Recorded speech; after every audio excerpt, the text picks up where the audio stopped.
Most people these days tend to favour commercial fisheries, and by their very nature a lot of those commercial fisheries are quite shallow, and because of that, when we are fishing with a feeder, when we are using more traditional conventional type feeder approaches, we tend more often than not to always go for the cage feeder. Now, I've been asked on several occasions, is there still room for a solid plastic feeder in today's match fishing? And in my opinion, yes, there is. I fish lots of different venues, as you know. I fish commercials, I fish natural lakes, some large reservoirs, and I fish lots of rivers as well, both slow moving and fast moving rivers, and I also fish deep canals as well.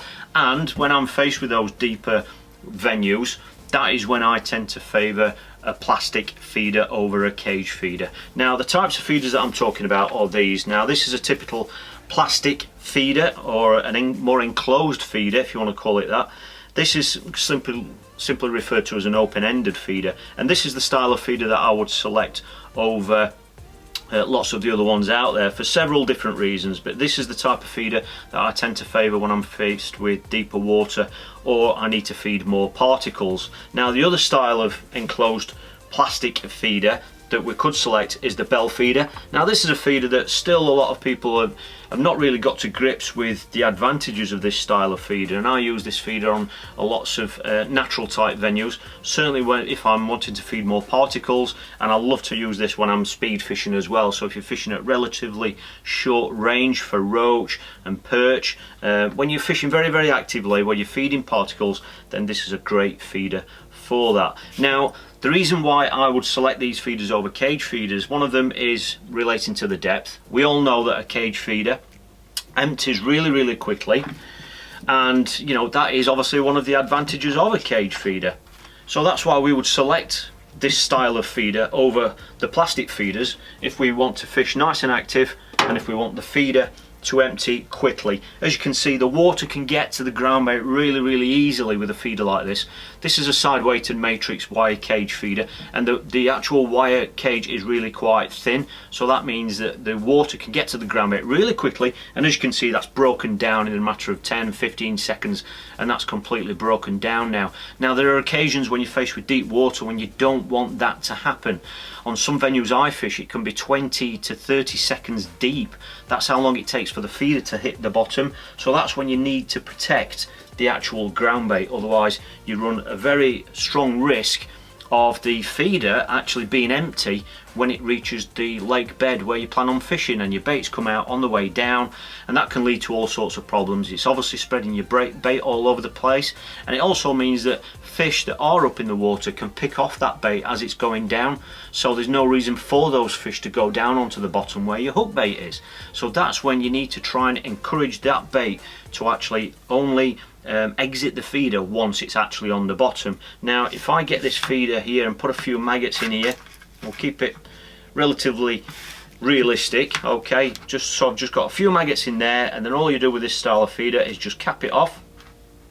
I'm not going to squeeze it in too tight, but just simply cap it off like that, and then we can pop that in the tank, and you can see that that's a side-weighted feeder, and the water can only get to the ground bait at the edges, at the ends, so that's where it's obviously going to break down, and obviously you've got live maggots there which help break it down, and that just means that, you know, the harder you squeeze that ground bait in there, the more you can control how slow that feeder actually empties. So if you're faced with deep water, that's when this style of feeder can be much, much better, and it's just about always the one that I select.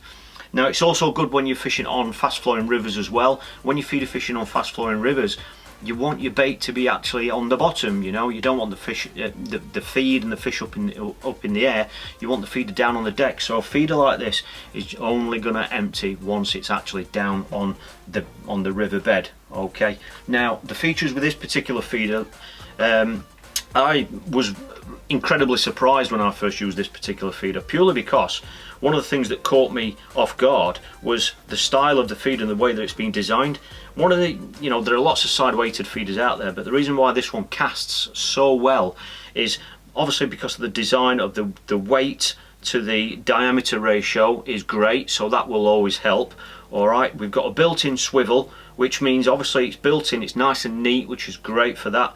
But because it's built in, it means it's anti-tangle. There's nothing there for your line and stuff to get caught round, because the swivel is built into the plastic. So that's a great feature. But the feature that caught me out off guard was, if you can see where this where the edge of this, the weight is, where it actually goes towards the plastic there, these edges are rounded.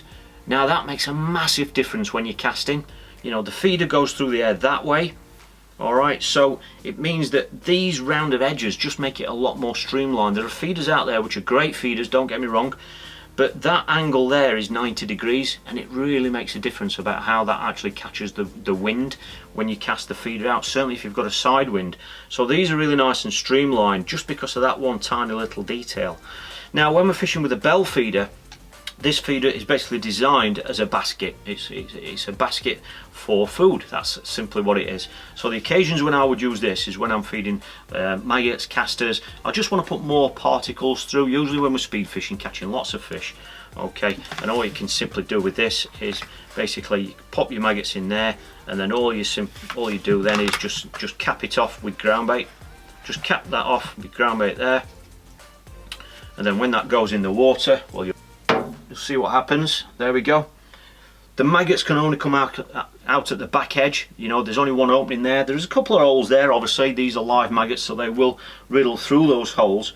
But as you can see, if I just turn it slightly like that, the ground bait and the maggots can only come out of that main opening, and that's where your hook bait is. That is at that side, and as you can see, it's sat on its side like that. And one of the key details to this feeder, which I really like, it's a nice feature, and it's not one that I thought about until I actually went out and started fishing with it, and that is that, as you can see, the position where it's in now, where it's laid on its side like that, when I'm speed fishing, I like to almost pull fish on, so you're getting lots of bites. And the key to speed fishing is to be as efficient as possible. If you can come back with a fish every cast, or certainly a fish on every bite that you're getting, then that is as efficient as what you can be.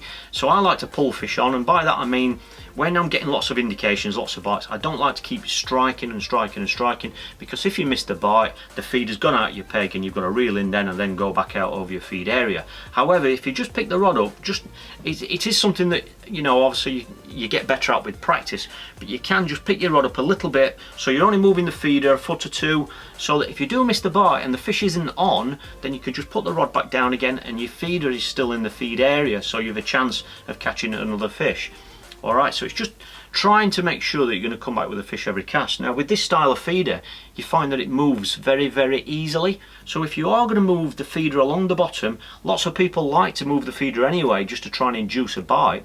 Well, on some feeders they will stick to the bottom more than others. Now the rocket style feeders that we love using, that are ideal for casting at range, they don't move very easily. So on venues where you do want to move the feeder, then this could be the style of feeder that could be for you, because it moves really easily along the bottom. It doesn't dig in, and that way you can actually feel if the actual fish are on. And the other key detail to this as well is it rises very quickly, which can be great on some of the natural venues that we're fishing. You might be faced with ledges, sharp drop-offs and that sort of thing. There could be banks of weed there, the kind of things that you tend to get on more natural type venues. Well, with a feeder that rises quickly, then that obviously can be a huge benefit, because it's going to get to the top nice and quickly, so that you can just reel it in across the surface so it's not getting caught in any snags.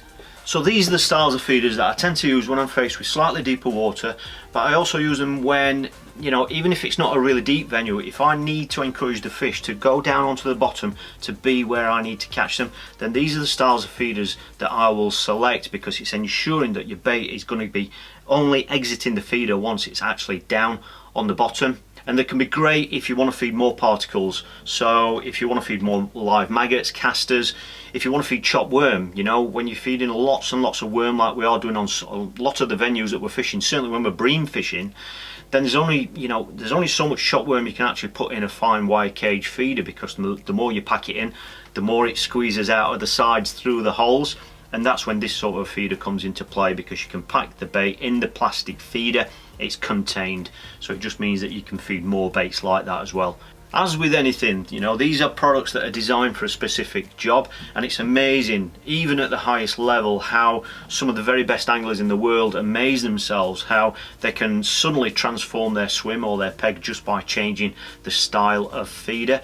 We can't always explain why those changes work, but I know, and I've seen anglers fishing on venues 3 and 4 feet deep where they've had a better result with a plastic feeder than what they have from a cage feeder. So we know that the rule book doesn't always exist in fishing, but by having these in our box, it just means that you've got several different options to try when you're faced with each scenario that you're faced with. But if you want a feeder that's going to encourage the fish to feed down on the bottom, because ultimately we're feeder fishing, that's exactly where you need the fish to be, then quite often these feeders are unbeatable.